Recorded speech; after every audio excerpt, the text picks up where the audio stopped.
This is iFanboy Pick of the Week, episode 817, brought to you by iFanboy listeners just like you who are boosted and thoughtful and helpful and considerate and hopefully calm and zen digital readers. Hello, welcome to iFanboy Pick of the Week, episode 817. My name is Connor Kilpatrick, and this is my co-host, Josh Flanagan. Connor, I just made a huge mistake. Uh-oh. I put hand lotion on, but I forgot to take my wedding ring off. And, I mean, first of all, the finish just doesn't look right. And second of all, there's a small patch of unmoisturized finger. I thought maybe you put hand lotion on and then tried to use your iPad. I've done that. It is not what happened. Although, you know, if you'd given me time, I would have discovered that next foible. I just want to set the tone for this show. We are dumb. And every week we read a bunch of comics, and one of us picks their favorite book called The Pick of the Week. We'll talk about that book, as well as other books from the week, and the Patron Pick, and some listener mail, definitely this week. And we have a good time, whether or not Josh can just impotently slap at his iPad with his moisturized fingers and get anything to work. Connor, it dries your skin out. Cracks. I get it. You know, it took me probably 40 years to be like, maybe you should use some moisturizer, you idiot. Also, and this is important to remember, you got married relatively recently. Yeah. I was married these many years ago, and, it's a little hard to get my wedding ring off at this point. It's a little, I there get we it. are. Yeah. I get it. Do you? You got to go a week without salt, and then you got to take it off. I got to run under cold water. She's like, why are you wearing your wedding ring? Because it took me 40 minutes to get it off. Here's your spoiler warning. There will be spoilers in this episode. Exercise some caution. This week, Josh had the pick 2 weeks in a row. Connor told me that he had trouble adding more stuff to the list that was worth talking about. So I said, we'll have extra time. And what I did was I just ate all of it up at the very beginning. like a child with money on Christmas. I'll spend it all immediately. The pick of the week is Supergirl, Woman of Tomorrow. Yes. Number 8 of 8. I had not been aware that this would be the last issue until I saw that Tom had posted something on Instagram. He said, it's the final issue. No one does 8. Yeah. It's so unexpected. Well, apparently 8 was because DC wouldn't give him 12. That makes sense. For Supergirl. You know what, though? Maybe that's the right way to go. I'm getting at. Maybe. Just... I think this series didn't need any more issues. Yeah, no, I agree. And so... I'm not going to sit here and tell you that everything about this last issue was fantastic and it was a wonderful conclusion to the series. However, I did find that the entire time I was reading it, I kept thinking, what is going on here? Like in the best way. Mm-hmm. I think it gave me a lot to chew on, I think, as I went through it. And you've got this character, it's like, we've talked about... by the way, Tom King written, Bill Everly artist, and Mateus Lopez colorist, all excellent. Clayton Cowles is letterer. He always uses Clayton Cowles. Is Bilkley one of the Everly brothers? Did I say an R in there? Yes. Wake up a little soupy. Wake up. It's not bad, right? No, it's not too bad. So, and I asked once, I said, why do you always work with Clayton Cowles? And what he said was, I quote, he's the best he is at what he does. I was like, fair enough. There you go. I guess you got to learn to trust somebody with your words. Mm-hmm. I think that there were a lot of things in this issue that were I loved this series. I loved every issue this season. I got really excited when they came out, and sort of coming into a finale, I was pretty pumped to see what would happen. And there were a lot of choices in this issue that I thought were not obvious and were really interesting. The way that this girl, who has been sort of the meek, is it Maddie in True Grit? True Grit, maybe. Yeah. Okay. Sort of following along and out of her depth and whatever. And at the end of last issue, we see that she is, left on the beach alone with the object of her revenge, the man they've captured. And she's there. And there's this thing like, oh, she's just going to kill him?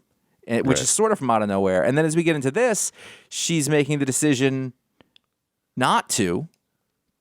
But instead to challenge him to a duel, and you think this is a terrible idea, but she's become badass apparently in all this time. I mean, you get the sense they've been doing this for years, right? This is like a years-long chase. Yeah. Well, the thing is, like, she can't just murder him. You know, Right. there's the choice that a normal non-sociopath, has to make is, can I, as much as I hate this person, can I just kill them? You know, as they're tied up against a tree. But she thought about it. It wasn't Sure, she as thought if, about it. She hates him. He killed her father. right.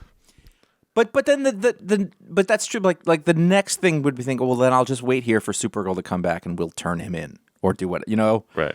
But that's not what she did. She chose, to like have a duel, and then what happened here next was a pretty well choreographed fight. Yeah. And that's the thing. Comic books have a lot of fighting, but there isn't always sort of choreography and planning to it. And here that existed in what was a really well drawn segment. And the sun is going down. I think no, it's going up. The sun is like a major player in this story. It's sort of, but it's happening sort of in the background. I noticed in the end section, and the beginning was, Supergirl had gone to a planet that didn't have a yellow sun, so therefore she was immune and could get drunk. That's where we started. There's just a lot sort of swirling around, and she doesn't do it. And then Supergirl shows back up, and her horse is now a man, and he's dying. I didn't fully understand that. I had forgotten that Comet in a Silver Age was a man that was turned into a horse with magic. I forgot that. So when it happened in the book, when Comet turned back into a man, I was like, what is happening? And then I had to stop and see because I'd forgotten. It's from the Silver Age. And that's true. I think they were in love. Or maybe afterwards. Anyway, she's in love with her horse. Yeah. I mean, which is, what American Girl isn't. Exactly. And then Supergirl shows up just in time, and she looks like she's going to cut his head off. And like they're working with these moralities that are often clear cut. And so what I was thinking is that earlier this week we both had read an essay that Grant Morrison had written about his Superman and the Authority and how that came to be and blah blah blah blah blah. But the main thing that came out of it was that he was making the point once again brilliantly, and as we said, this is the only guy who seems to actually get it, is that like it's ridiculous to show these moral paragons as having feet of clay and of being able to be taken down and being foibles. This is the entire point of them. Yeah. Right, because we have that in real life, and that's not what this is, and they need to be better than that. And I thought that this story treaded on the edge of that, but ultimately, comes out on the side of doing the right thing. Yeah, and then at the end, not so much. Well, yeah, I mean, this is an angrier Supergirl, right? In this book, she's not the militant, authoritative character that was in that essay that Dan DiDio had proposed, but she was a bit angrier and pissed off, and so the possibility existed that she would just kill this guy. In my head, at least. And one thing about this series is that they really established that when they sort of went through her history, with not with Krypton and then with. Were they in Kandor? Was she in Kandor? Or, yeah. No. Okay. Well, their family was. Yeah. Everybody died. It's always everybody changing. she knew died. Yeah. Basically that's the point. And so, she and then her mentor, her person that she's most compared to, most linked to, is Superman, who is perfect. Right. And she's just a kid, really. And there's just a lot going on there, and I think it's really nuanced, and it's doing something. I didn't know what to expect from page to page. And then so you get to the end and we do a time jump, and Supergirl, who has not aged nearly as much as the old lady who was the young girl, I'm going to call her Maddie. Ruthie, right? That's Maddie.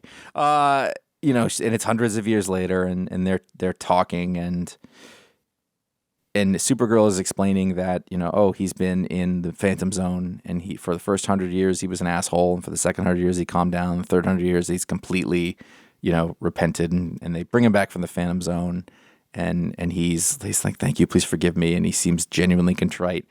And then as the sun comes up, the red sun, where Supergirl has no powers, the old lady kills him, or at least beats his face in. No, she looks like, well, she's got an axe. If you look. No, it's her walking stick. Oh, it's her sword. I think she hits him. I think she hits him because the third panel, his elbow is up. Yeah, he moves so they his don't arms. kill him, Yeah. but she just takes a whack at him. Well, listen, if you whack a 300-year-old man in the head with a cane, he probably dies. He was pretty tough. I think Either way. she got or one more whack in, and then they walked away. Right. Oh, you know what? I just got it. I thought about this for a while last night, by the way. Like, I really was like, I'm not entirely sure what happened at the end, and I was okay with that. It wasn't like they screwed up. I had to think about it. But now that I'm looking through it again, he says, will you please forgive me? Forgive me.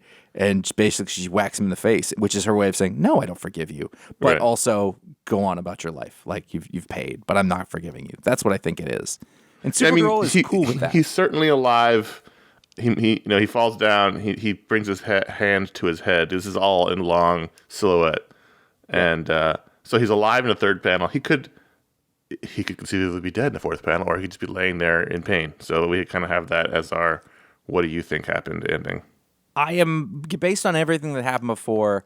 It would be a really big, weird turn to do at the end, and then stop. The story stops on that fourth panel. That is the end. And then literally her dialogue is, and that is where I shall end the long story of Ruthie, Supergirl, and the crime of the Yellow Hills. Right. I think it would be an interesting choice to have him die there, but it seems off. I could go either way with it, but I think now that I'm reading it, I think he's just laying there and he's living with it. I don't think Supergirl lets a murder happen. Yeah, I mean, I don't think so either. But it could be read either way. Just yes, so it's less ambiguous. I think it's the right thing, but I think everybody here is doing the right thing, but they're being much more human about it and trying to get there. Right. And it skirts the edge of that superhero morality thing. And oh God, that last sequence is just beautiful. I mean, like this is one of those beautiful books I've seen in forever.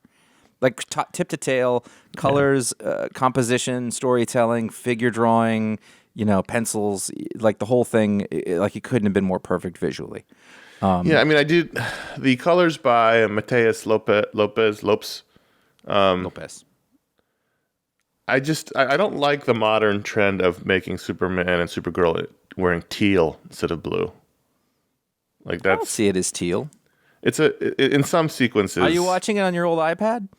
Oh, I see what you mean. But I think that when you see that, I know what you're talking about. But I think in this one, it has a ton to do with what the ambient light is like. And that's certainly possible. I'm not saying the colors are bad. It's a DC wide thing sometimes. If you go to the beach, that happens like it's bright sunlight. That's blue. It's not quite royal blue, but it's correct. I see what you're saying. But either way, I mean that's overall, whatever the color of the costume. This is a gorgeous book, and Bill Lee has done some other Batman stuff that's been great, and she's just terrific. She's really has a great, unusual quality. Everything's super detailed, but you can see the pencil lines, and it's really nice. I have no comparison. Like a lot of times we would say, "Oh, this is a bit of this," and there's a bit nothing of that. like this. Yeah, I mean, like I can see influences, but I have a very hard time nailing it down. But it is of its own entirely unique. But like quality storytelling. There's let's say that there's a page 8 with the fight.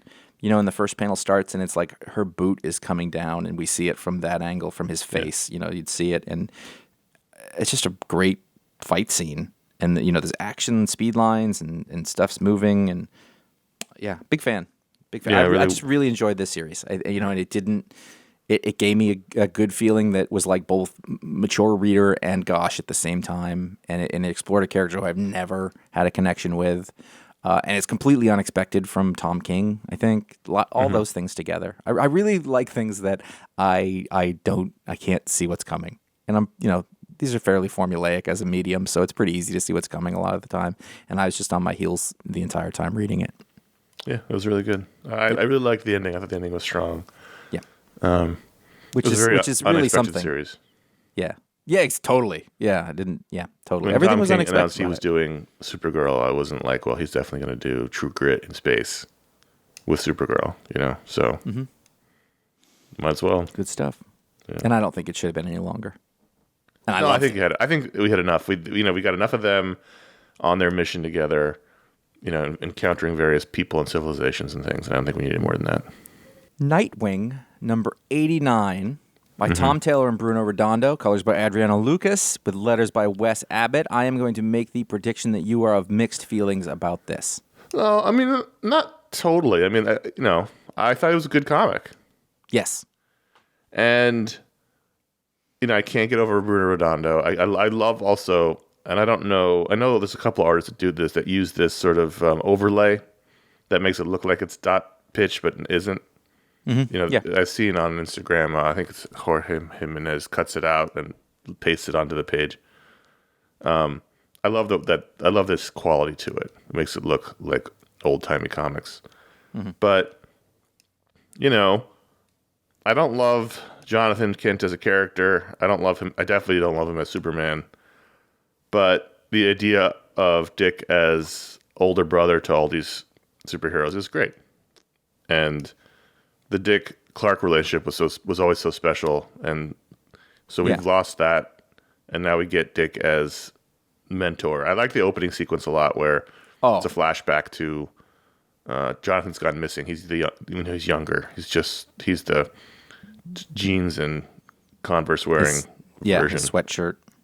And so Batman and Nightwing are helping Superman look for him, and then Batman and Nightwing find him. Batman scares him, and Nightwing has to, be the humanist, superhero he is, and gives him pulls a lollipop out of Bruce's belt, and then juggles for him. Like it was a great sequence. That juggling scene, like those panels, I was like, oh, gives him the lollipop. Here you go. Want to see me juggle? Sure. Yeah. Like that panel right there, that's a pick of the week panel. Like I could base a pick of the week if that was all that happened, and then having them.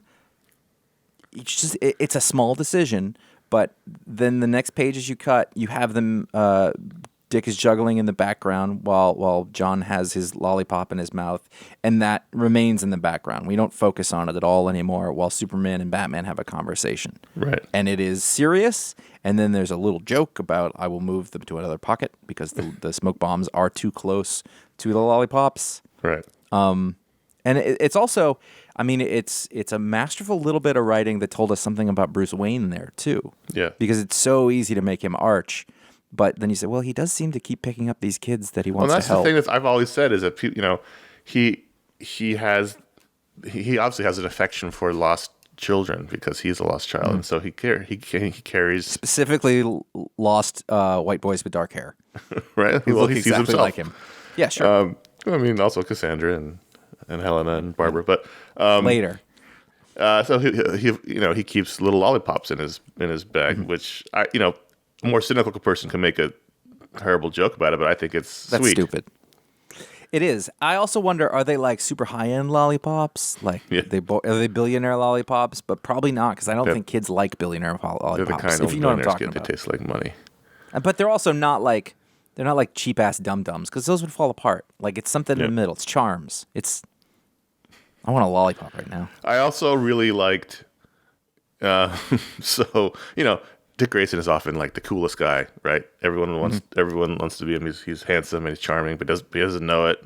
And all the ladies love him, but he's wearing those Batman pajamas. Yeah, that was a nice...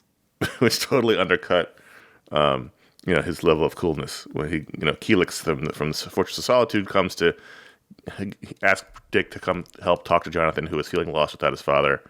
And, Barbara has been sleeping over, which I've never seen.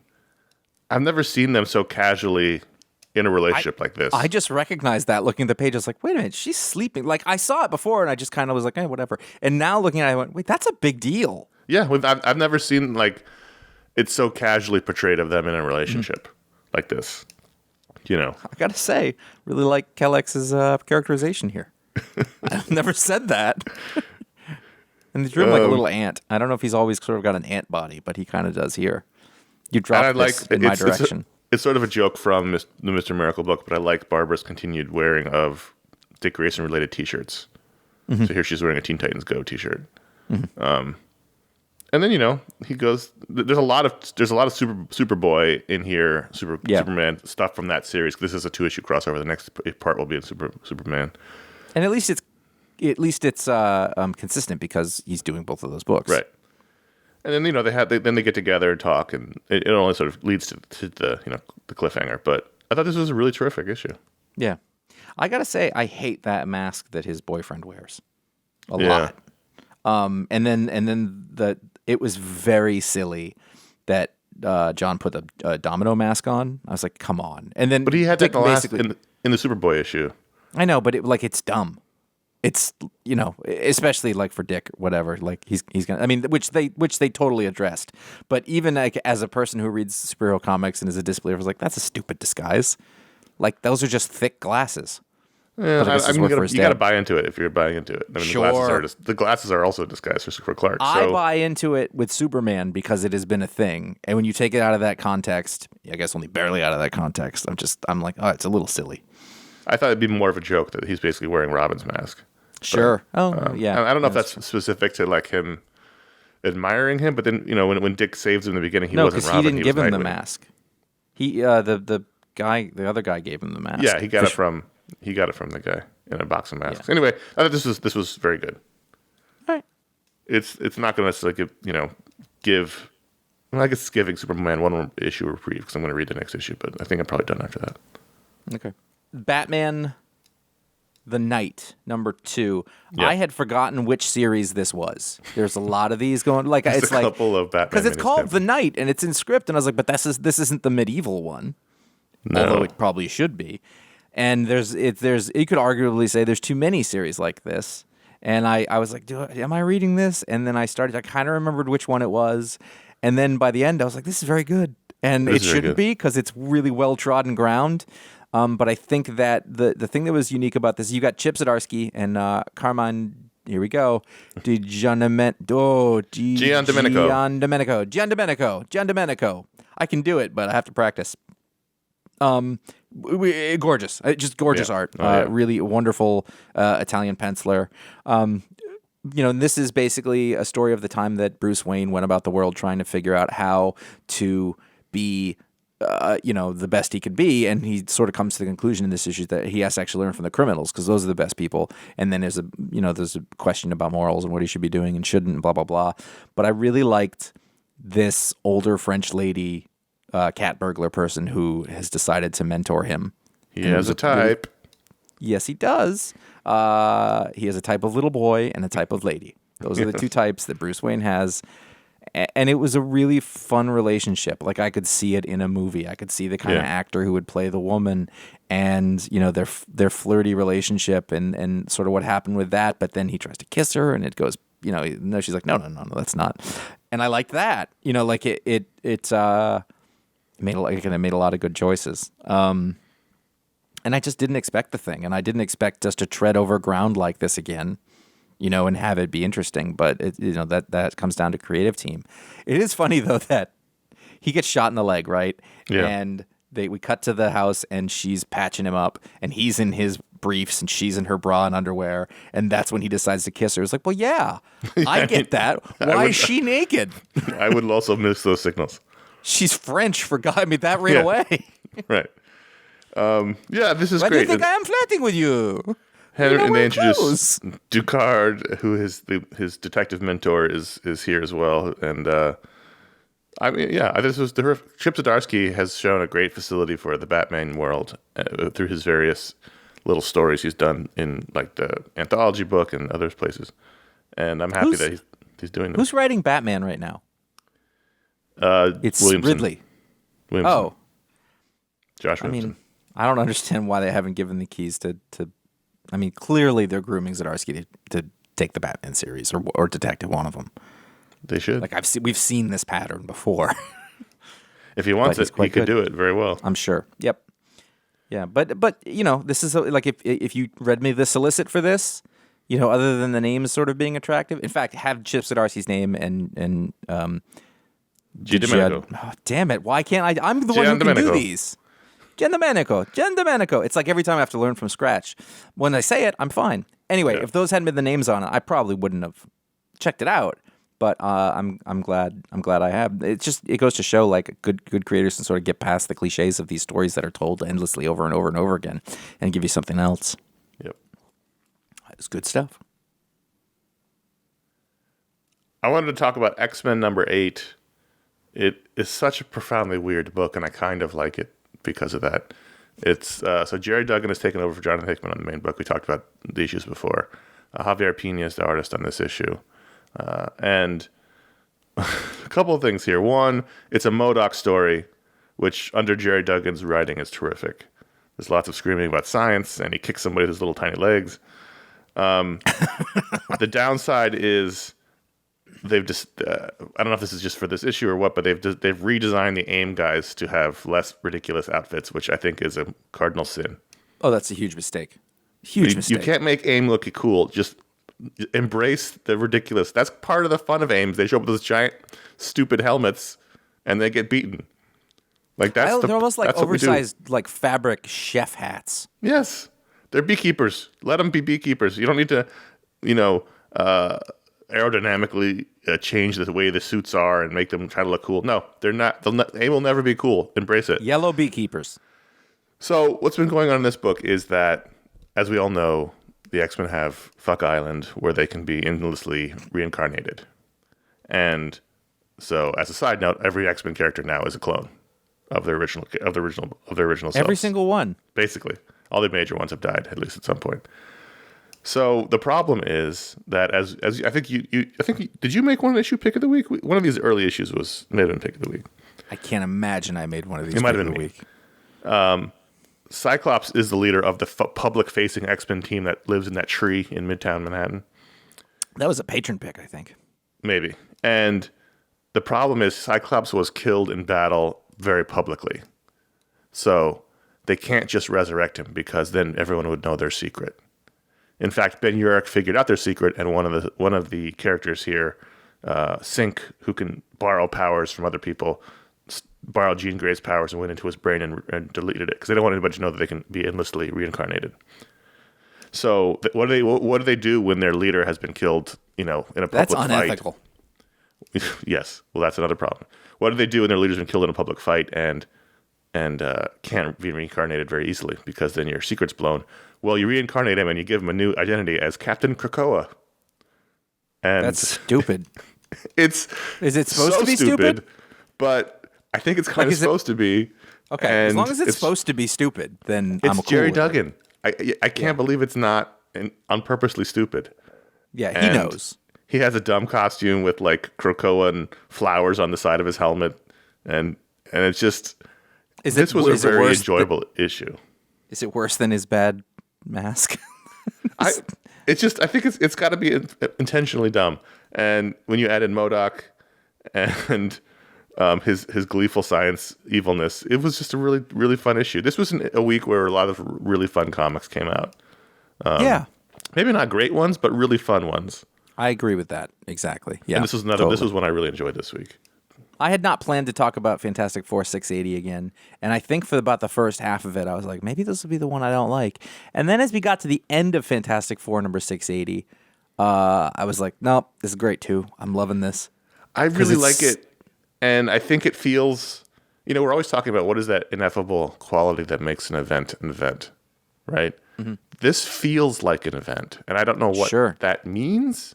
Or how to even verbalize it. It's just a feeling where it feels like it's a big, important story. I'm not saying it is a big, important story. It just feels that way. And in that sense, it makes it very compelling.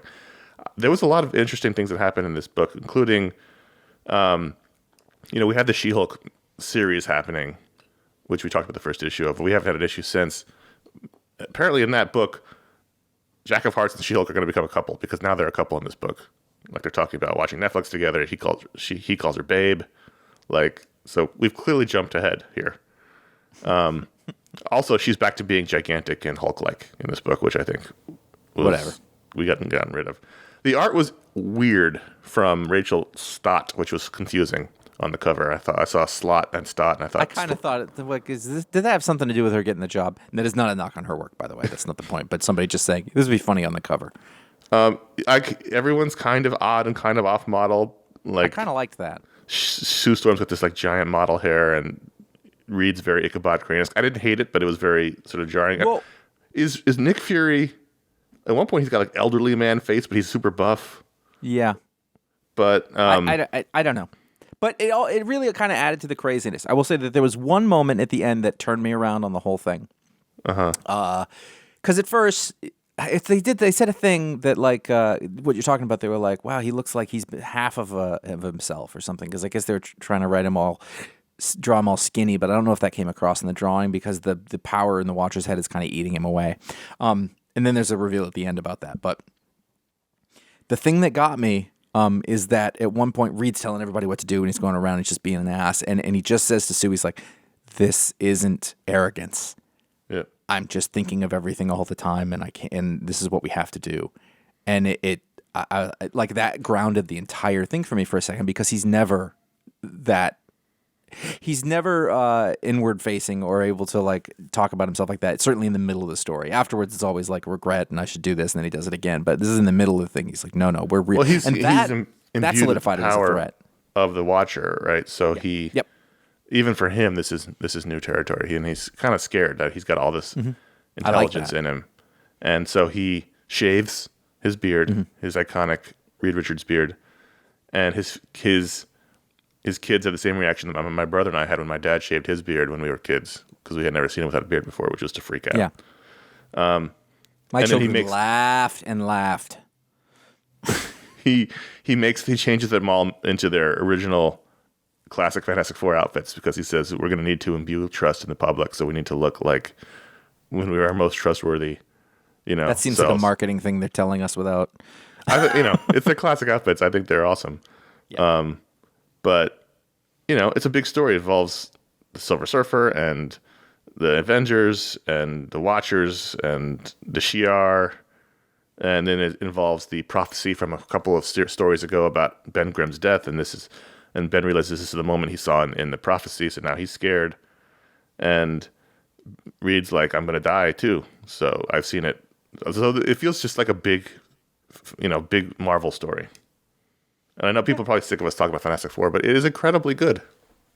And also, I mean, like, this is decades of, like, Fantastic Four stories that were mostly unmemorable and never consistently interesting. And also, I'm fascinated by the fact that I couldn't stand a Dan Slott Spider-Man book for years, and now I'm like, I can't get enough. Let's move over to War Corner, a corner we haven't been in a little while, and talk about The Lion and the Eagle #1 from Aftershock, written by Garth Ennis, drawn by P.J. Holden. And this is an oversized first issue. It's about 40 pages. I went and counted it manually. And because there's a lot of double page spreads in here.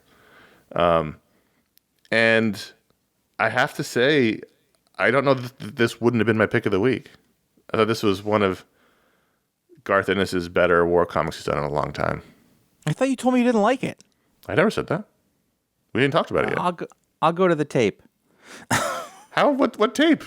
You said something to me about it on a text last night about you didn't like it. I thought maybe I misinterpreted it. Hang on. You talk, and I will come back to you. And now we're both going to look at our phones while on the show. That's right. That's what we're doing. All right. There's you telling me about the Nets and Harden. I know about that. I haven't talked about this book on text. I talked about the Kindle store. I complained that it was $8. And you said, and it wasn't great or something like that. No, but maybe you meant the price? I said, that's not great. The price. Ah, I thought you were telling me that the book wasn't great. No. And so I almost didn't read it. No. I said the price wasn't great. I mean, but then again, I didn't know it was double sized at the time. It was 30-something pages. It was. No, I counted it. It's 40 pages total. Okay. Because of all the double page spreads. Because of the doubles. That makes sense. Yeah. Okay. Still. But fine. I loved this issue. And I think it might have been my pick size in my week. I was trying to figure out, what was there not to like about this? No. So that makes a lot more sense. And what I really love is that, I don't know what's going to happen. This story takes place in Burma in World War II with the confluence of the Chinese and British armies fighting the Japanese army. Yeah. And the British, their army is largely... I don't know much about the war in Burma. Well, I know the Japanese didn't take Burma and they didn't take India, so we're not going to win. But I don't know how the outcomes. Right. I don't know the price that the Brits are going to pay to rout the Japanese out of this territory. So to me, it's like I can kind of follow the arc of a story set on the Western Front. I can kind of follow the arc of a story set in the Pacific. I don't know the arc of the war in Burma. So that to me, that's exciting. In the most basic sense, you've got the U.S. is coming from I guess it would be east or Yeah. west, to Japan and Normandy taking hasn't all happened those yet. islands and then fanning out from the Philippines and going northwest. And then, the British have colonized and ruled India for couple hundred years at that point. And the British military there is largely Indian with the shorts, but they're Sikh. headed by they're headed by British officers. Or at least this unit is Sikh. Yeah, and one of the things the Japanese were planning to do is sort of like take over a whole Pan-Asian, blah, blah, blah. And so the British are doing a couple of things, is that they're helping the U.S., but they're also trying to protect their colonies, and that is fraught from a position. And what I liked about this issue is that really didn't have much to do with fighting. It was a lot of talking about what this was. And it's the same thing. Like, I understand the broad strokes of it, but I don't know. I don't know the details of the thing, and so you've got British and Sikh troops in Burma, fighting along with Chinese nationals, and what all that means. And it's I really like the opening conversation between the British officer and the Chinese officer, and he's like, "So, do you think they like you ruling them?" He's like, "Yeah, we do a good job." They're like, "Eh." So I thought that was more. There's a lot going on here. Garth Ennis is going to recognize there's lots of contradictions in anything going on. And one of the goals that Japan was going for, and they did this through the 30s, was try to come up with sort of a Pan-Asian sort of, they wanted all the Asian countries, meeting all the way through India to, rebel against the West. Yeah. And, that was a real concern. Like they had conferences and meetings and trying to do that, and they were doing it outwardly and also surreptitiously before they decided to finally, we'll just take it all ourselves, right. Which of course was the thing, But it's also complicated, and I think that's a thing that Garth Ennis obviously knows, and I know it too. But so he's the guy who, for me, because I'm not necessarily going to get to the point where I'm able to read novels about these tiny ticky-tacky. I didn't mean to say it that way. These smaller, less obvious points about the war. There's just so right. much. Like when they say World War, they're not kidding. And it's not a major front in the war. The war wasn't decided in Burma unless you lived there. You know what obviously, I mean? Yes, obviously. Yeah. I'm saying it didn't. The war didn't end in Burma, and it wasn't decided there. Right. So it's one of the side bits. It's like it's Italy. It's like North Africa. It's not. It was important to the people who fought and died and lived there, but it didn't. Mm-hmm. It's all important. It's all a big piece. No, but I think that's the value of the thing. P.G. Holden did one of these with Garth Ennis at some point. He did some war comic with him. Mm-hmm. I remember that, and he's great. He's great for it. It's living in that Steve Dillon, what's his name? Peter Snaberg, sort of cartooning school, and can do these. He does these soldiers who can look sort of resolute and dumbfounded. Like basically there's a doctor who is sort of out of his element, and then there's a sort of more hardened soldier guy. And they're best friends. They're best friends, and they're not. You don't think that they would be, but there's a way that they are drawn. It's sort of a Foggy Nelson and Matt Murdock aesthetic, that you can tell visually who they are. And like who their characters are, and it helps. And also, it's again, you've got a book full of characters who look alike in the same uniforms, and he's drawing people. He's not just drawing templates of white men, different faces, and you can you never know, you never lose who you're looking at. Yeah, which is, it's a huge deal. And then he draws great planes and tanks and shit in the jungle. Yeah. I thought this was terrific. This is the best thing since Sarah in terms of war comics that Garth Ennis has done, I think. Yep. Yeah, it was really great.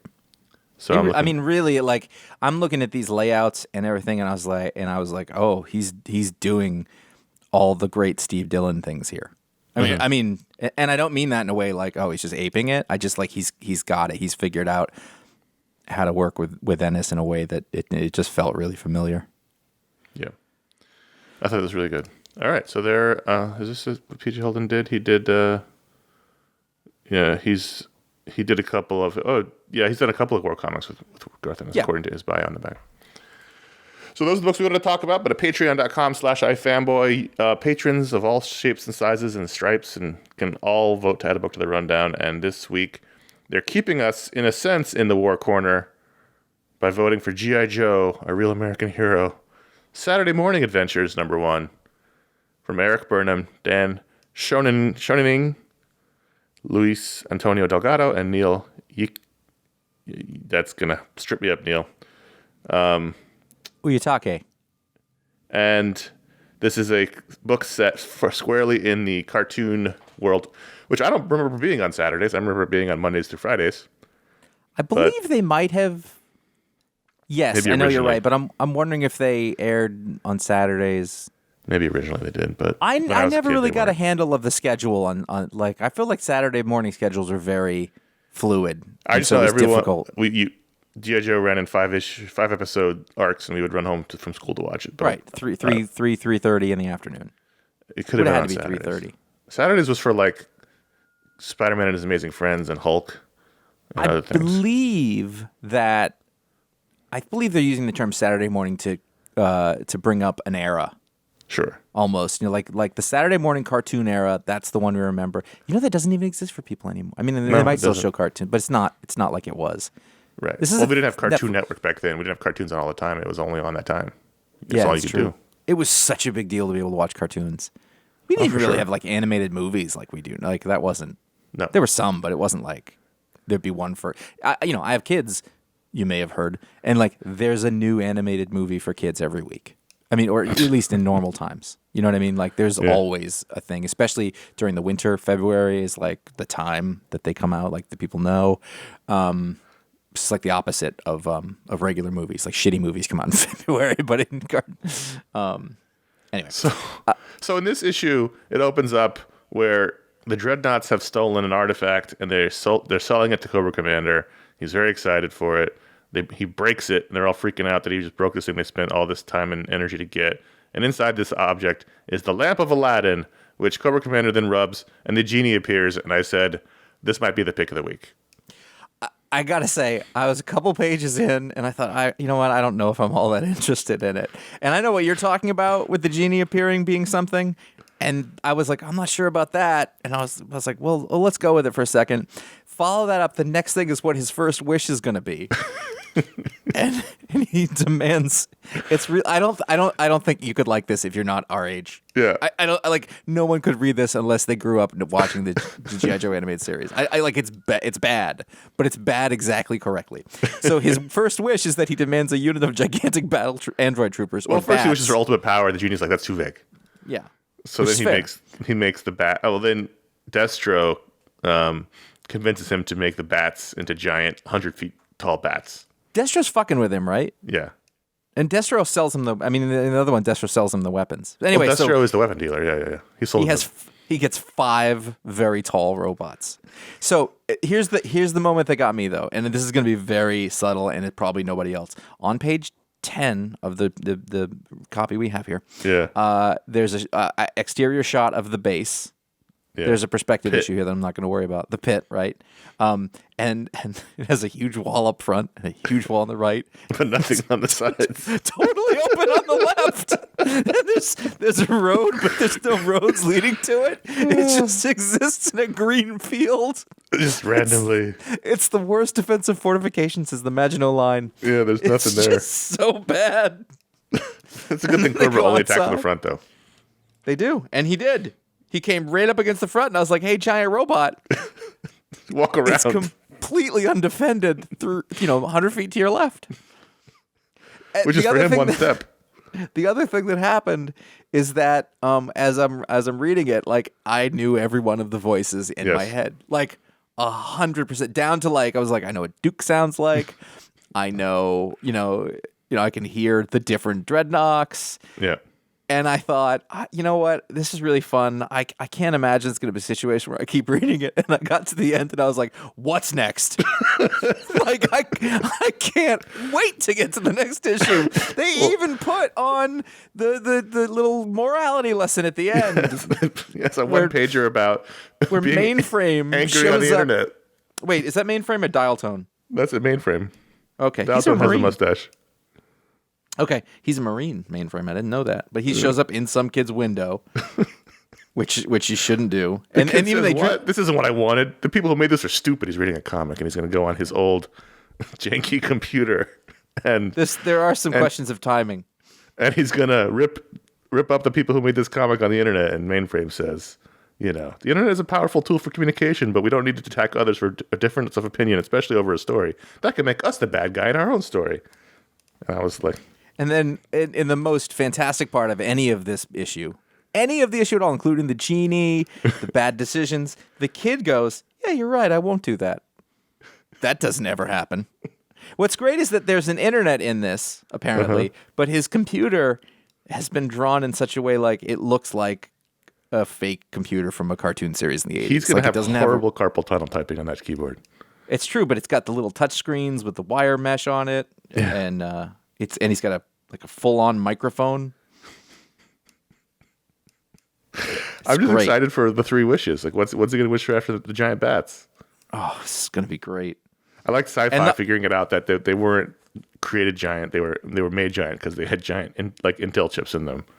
And he pulls out a huge board the size of himself. It's pretty great.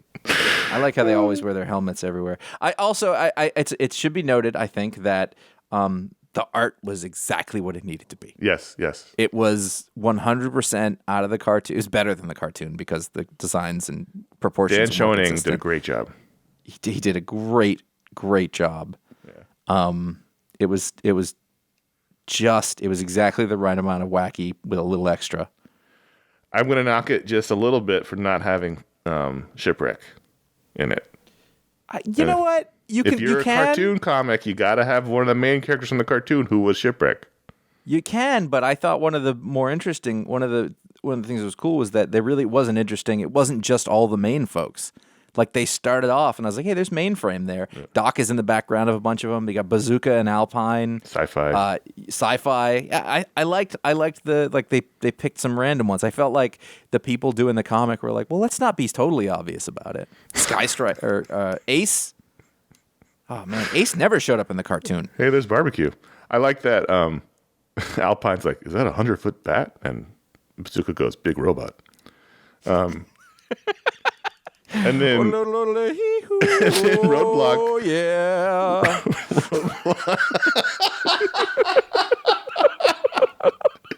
Roadblock rhymes. If you can fly, get your butts in the sky. So, this was terrific. Thank you to the patrons, because honestly, I wouldn't have read it. No, I wouldn't have. And I had, you know what? I'm changing it. This is the pick of the week. I can't do that to people. Oh. Yeah, you're right. I wouldn't have read it. I just wouldn't have seen it or noticed about it because there are a lot of G.I. Joe comics, and you don't want to keep up with all of them. Yeah, there's a lot. But now we've got, we're gonna open this world up because, like the great G.I. Joe stories, and they even mention them here. He's at one point. Where is it? He talks about the mass device. Yes. And Cobra Commander says the governments of the world have never taken the threat of Cobra seriously enough. The mass device, the Pyramid of Darkness. So we've got 3 situations here where he has 3 giant bats. He's sending one to. They figured out a way to make them indestructible. They have force. And I like that he didn't waste a wish on it. Right. They use technology to make them indestructible. And so they're sending one to Paris, one to DC, and one to Tokyo to destroy them. And so it just so happens that G.I. Joe has teams in each or near each city. So we're going to get more characters as Flint's team is near Paris and the flag is in the Pacific near Tokyo. There'll be characters on the flag. And so I think it's going to be wacky fun. It's a good time. But there's definitely going to be a Godzilla illusion with the giant bat attacking Tokyo. I'm pretty excited about what comes next. Ratings. Okay, so this is tricky. Because is it an all-time great comic? No. Is it exactly what it needs to be? So, like, if we're looking at its intention, what its mission and objective was, it's a 5. Right. But, like, if I'm doing the New York Times review, I can't give it a 5. Like, in the context of the greater... Or can I? Is it only... I think you can. Okay, 5. It's a 5. I told you I'm knocking it to 4.5 because of Shipwreck will be in the next issue. I can almost guarantee it, but they're making it into a moment like he's got to show up. That's true. Like on a tiny pirate ship. That happened, right? Did he show up? Nah. All right. So G.I. Joe Real American Hero Saturday Morning Adventures #1, Patron Pick.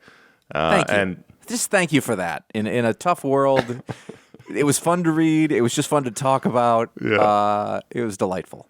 I'm also not recommending anyone buy it unless what they just heard sounded perfect to them. Don't buy it if you're like, I don't know what that's about. That's not what that 5 means. If you're 20 years younger than us, don't buy it.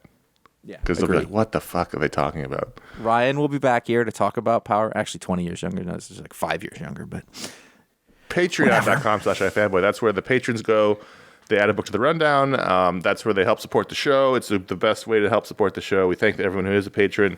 We give them perks. Hopefully that's a nice reward in addition to helping support the show, which is the main reason you become a patron. That all happens at patreon.com/iFanboy. You unlock shows for everybody. The book explodes, the talk explodes, the media explodes. Those are all unlocked by the patrons, and everyone gets to enjoy. So we thank them. And it's a great community. The Discord community is great. The Facebook community, I assume, is still just effigies of us burning everywhere. And it's just a nice place to be. We had a bunch of new people join the communities this week, and it's just nice to see new faces, conversations going on, people having places they can talk about comics and comics news and things that are fun. So patreon.com/iFanboy. We really thank everyone who supports it supports the show through that. iFanboy.threadless.com is where you can buy t-shirts or other items with our designs on them. Our most recent design is the Gosh design, which we really love. There's 12 designs. I have almost all of them at this point, and I wear them frequently. It's too many shirts. I have too many shirts. That's my problem.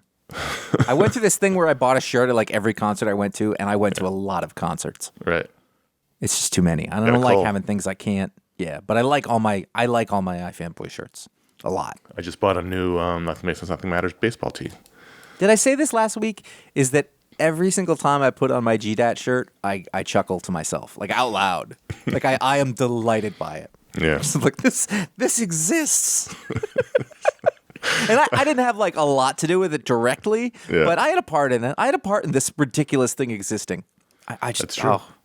It's great. iFanboy.threadless.com. iFanboy.com/support is our digital tip jar via PayPal. If you don't want to be a patron or you don't want to buy a shirt, you can throw a couple bucks in there. Or if you're an eccentric billionaire, you can throw a couple $1 million in there. We accept all tips. And iFanboy.com/Amazon. That's where we're coming up against tax time. Right. Exactly. I don't know what that means, but if there's any way that we can translate that into large cash donations, just as you're like you've done your taxes, maybe you have extra money that you didn't even intend to have. Like it was a surprise, like there's some sort of windfall. That's true.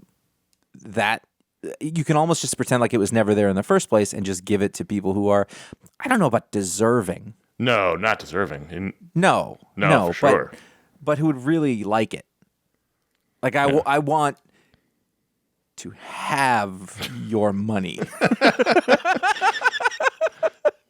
And the great thing with the digital tip jar is it can fit any amount can fit in there. It's not like we're playing piano at a bar and you can't fit $1 million into that little cup. Yeah. You can fit it all in there. Yeah. Yep. So where was I? Amazon. iFanboy.com/Amazon. That's where you can find our Booksplode books, and then bookshop.org is our newest partner. You can find links to bookshop.org books in the appropriate posts, and those sales go to help small bookstores around the country. You can designate a specific bookstore to get your help, or you can have it go into a pot that all the stores benefit from. So it's a great organization. So check that out on the site where appropriate. Thanks to everyone who supports the show, including these two gentlemen who are patrons who give the $5 or higher level and they get the superpower live on the show. First up, we have Owen McNestry. Owen McNestry can harness any pair of identical animals to tow him about. So if you want to think of, like you can see Aquaman with his pair of dolphins, or Thor with his goats. If anywhere that Owen is, if he sees a pair of animals, the same sort of species, he can harness them to tow him at super animal sort of capacity. So he doesn't conjure them, but he can harness them. Yes, and he can take command of them, and they will do it. So do they have to be identical, or if there was two dogs? No, not identical, but I mean like they have to be sort of compatible. You can't have like a snail and a toad. You know what I mean? But if he was hanging out with you, he could command your two dogs to take him places. Right, and it would look ridiculous because one is large and one is small. Right. I'm going to go with that. That's fine. But But not only could he commit, they would do it, and it would be effective, and like it would be, Right.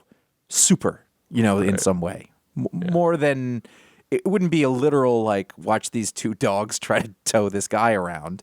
And also the method of conveyance that they're towing, the chariot, the whatever it is, that can depend on the situation.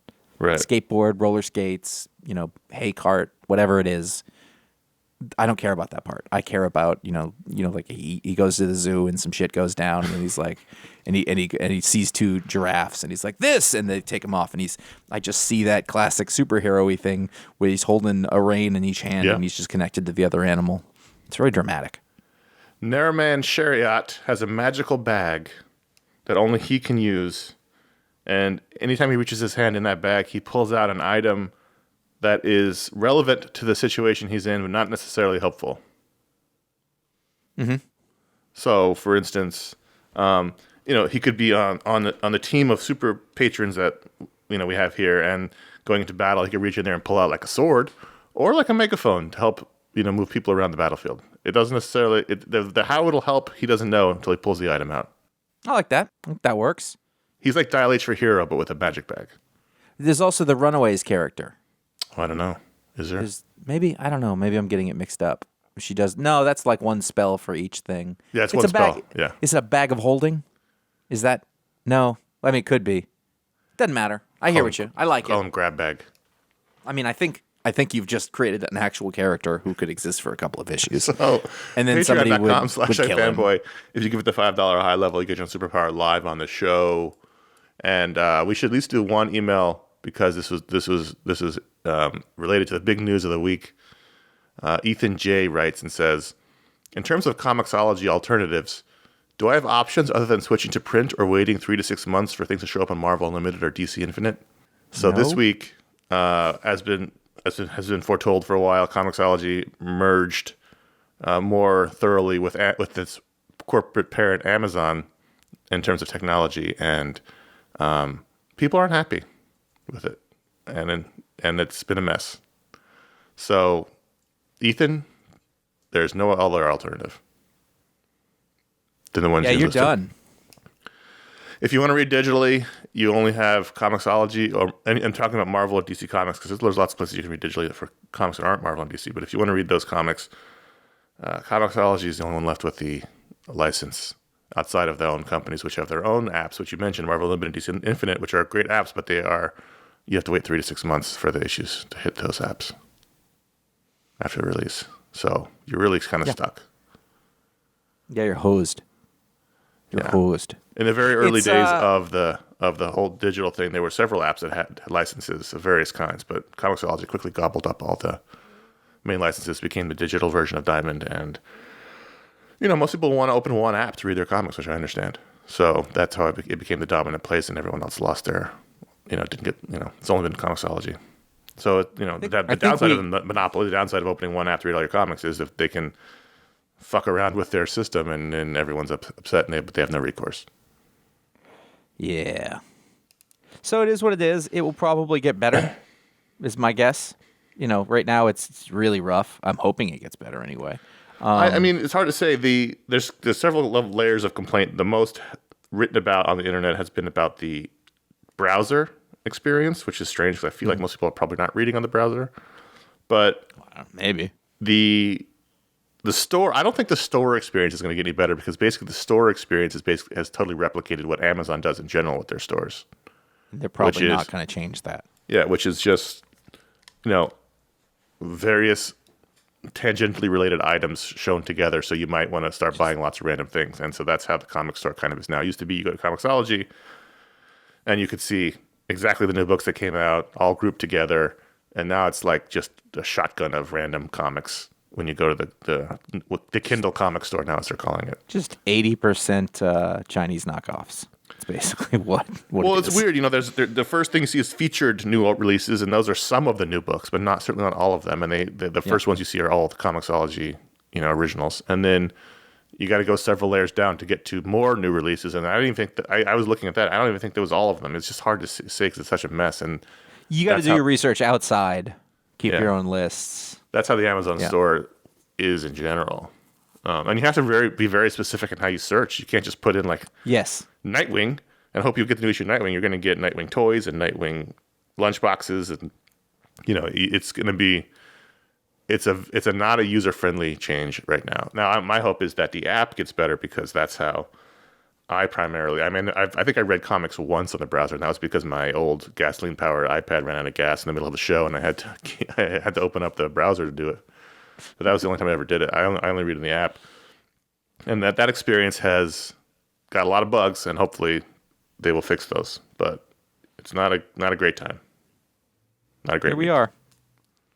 Yeah. Yeah. But what are you gonna do? No. There it is. We'll just have to deal with it because, like I said, there's no other option. You suck it up. I mean, suck it up. Like, say, can, for example, that you have a high-end television, and 2 weeks out of warranty, it just shits the bed, and you can't do anything about it except buy another TV. Sorry. I will say, there's lots of people who use Marvel Unlimited and DC Infinite. It's basically like, that's such a reductive thing. It's basically Netflix. You pay a month and you get unlimited access to their releases. The downside is you got to wait 3 to 6 months after release. But we have a lot of listeners who do that. Our numbers spike again after those 3 to 6 month waiting periods. People read their books again. It's not good for our business model. No, Josh and I couldn't use it, but you could listen to the show and still do it. You just have to wait 3 to 6 months. I mean for our audience. Like, it's not good for us. It does not keep them coming back week after week on releases, but It does. It's just 3 months delayed. sure. So you could use those. They're great services. It's just that you won't be on top of things like everybody else, which is the downside. So, but it's the only option you got.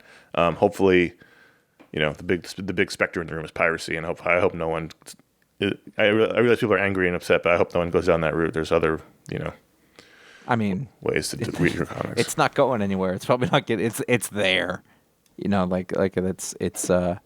It's going to do what it does probably. And I'm sure people anyway, will start doing that again, and it's unfortunate because it hurts creators. But yeah. And gets books canceled. it also hurts innovation. Like, this won't get better if everybody just abandons it, kind of, in a way. So there we are. Let's say, you know what? Let's be done. Let's do another. Okay. We talked a lot about books, and we'll call it. We'll do more emails next week. Contact at iFanboy.com is how you can write in, like Ethan and the other people whose emails are in the script but you can't see. Also, if you can write in for our Media Splode show by just putting Media Splode in the subject line so we know what you're talking about. What is the Media Splode show? That's our monthly non-comics media discussion show, which came out just this week. The newest episode, it was unlocked by the patrons, and this episode we talked about the Book of Boba Fett Season 1. So if you were a patron, you probably heard on our last hangout the rant about the first half of the season of Book of Boba Fett Season 1. Now we have the full discussion, much more calm discussion about the entire season, plus some other things. We got a letter taking us to task on something that we didn't agree with, and that was an interesting discussion. So there's always interesting things happening in the Media Splode events, and that's where we're back with Ron on that show. Our original co-host is on that show. That's true. Also, this month coming up, there's only one more week in the month. So this month you'll have your Talksplode with Will Dennis Part 2 that Josh did. So that'll be coming out, and then It was even longer than the first one. It's a long show, and not like, oh no, I don't have 3 hours. It was like it went on. It's good. It's a very comprehensive look. And then next month you'll have the Booksplode that we owed you in February. Will be coming out in the first week of the month. That's going to be on the new Teen Titans: The Judas Contract. And then after that, we'll have a show on the Batman, which will hopefully be coming out much sooner than after release than the Spider-Man show did. And there will also be a show on Catwoman Hunted, the animated Brain Trust. We'll be talking about that. So, and then you'll have a Media Splode. So you'll get at least 4 extra shows in March. We'll figure out the schedule. The schedule is already, this may be the fastest the schedule's already imploded, but we'll figure it out. You can find all of our shows at ifanboy.com, as well as the archive of years of great comic book writing from our talented staff of writers who are patient, lovely, giving, caring people. Correct. I miss working with all those people. Yep. It was kind of fun to run all this stuff around. The times move on. Good group, interesting brains, interesting thoughts and perspectives. It was good. It was a good time. To find out what the peak of the week. What is wrong with me today? To find out what the pick of the week is before the show comes out, you and Carmine Nariman Shariat can follow at Why can't I say that? I don't know. It's weird. I'm not the guy who can't say things. I'm the guy who can say things, and I can't do it. We all I have think our I could probably do things. it if I wasn't looking at the letters. There are so many syllables in it. When I look at it, it scrambles my brain. Follow at iFanboy on Twitter and at iFanboy Comics on Instagram. You can follow us individually, CS Kilpatrick on Instagram and at J Flanagan on Instagram. Subscribe to our YouTube page at youtube.com/iFanboy to keep up to date on the old video show re-uploads. The full-length shows are all uploaded, and we're just doing minis now this past week. I know you're excited about this. You were thinking, hey, guys, what was it that came out on August 6, 2008? Well, I got good news for you. And what are going to be stellar YouTube numbers. But that's what one of them is. The other one is Robert Venditti on San Diego Comic-Con 2008. At that point, was he doing DC? He was the guy who did I think he was still doing... No, I think he was still doing just so he's the top shelf surrogates. male guy. The surrogates, yeah. Yeah, but he was also at the same time the top shelf male guy. Oh, was he? Yes, he was. And then he went from being the top shelf male guy who did a book that got made into a movie with Bruce Willis to a long and healthy career at DC Comics. Mm-hmm. So it worked out for him. Yeah.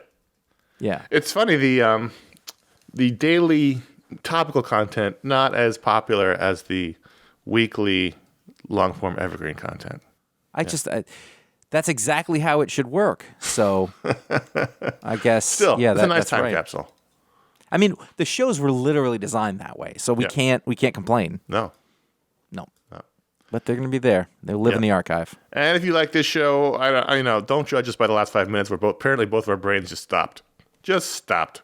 Shut up. This was a great show. Last week sucked. I'm just saying this portion of the show. Previous to this portion of the show, it was fine. I mean, this portion, our brains stopped. If you're on the fence, you're not listening at this point. You know what I mean? Right. Like if you're listening at this point, you're indoctrinated. You don't even know if it's good or not anymore. You know, if you're still hanging like us. Right. Is that it? Are we So done? I also want to point out what you just said is that last week sucked because we had some major technical problems. Not That's true. for any other reason. We had a not real Ryan, bad it's- delay between the three of us, which caused us to keep stumbling over each other, and the editing process was a headache. It was a whole big thing. It was a whole issue. So anyway, But it's that's what we Ryan's meant. fault. Of course, it's Ryan's fault. It's Ryan's fault. I This just is assume why everything you is his bring fault. on a new He's a patsy. person. He's our patsy. Sure, you have to bring on a scapegoat. That's why. That's why we always have a person like Connor and I can't be responsible. We're in charge. We can't be made to look weak. No, or foolish. Right? No, if we're still making mistakes at this point, what does that say about us? No, I we're can't trying be made to bring look somebody ridiculous. in. We're trying, and a man in our position can't afford to be made to look ridiculous. Even if you're in your mid-40s and doing a show about comic books called iFanboy. We can't afford to be made to look ridiculous. I don't see why that's not clear. But we come along, we find younger people who are nearly 40, and we mentor them. Right. And we give them a chance to shine. You know, they're gonna stumble for other reasons, not just because they're less experienced, but because they're less skilled. They have less natural aptitude. I don't know why I'm doing this. I would hate it if somebody did this to me. I'm trying to do a character and it's not working. But I'm just kidding, Ryan. Ryan is so much more capable than I am in so many ways. It's not even funny. That's why you have to tear him down. That's exactly Because you're subconsciously aware of that and you want to destroy him. I mean, I have a pretty fragile ego. I mean, that's what's led to my political conversions of late. Right, exactly. Q has a lot of really interesting things to say about it. I want to talk to you after the show about the new flags you're showing up in your front yard. If you like the show, consider leaving a review or a star rating on Apple Podcasts. Lindsay's been sending me photos, and I'm really upset about it. Wherever you get your podcasts, please consider leaving a review. Better yet, tell your friends, your mom, or the guy who you buy your political flags from. Tell them about your podcast, that you enjoy listening to. Not just this show, any show you listen to. Thanks for that. And then this is it for the show.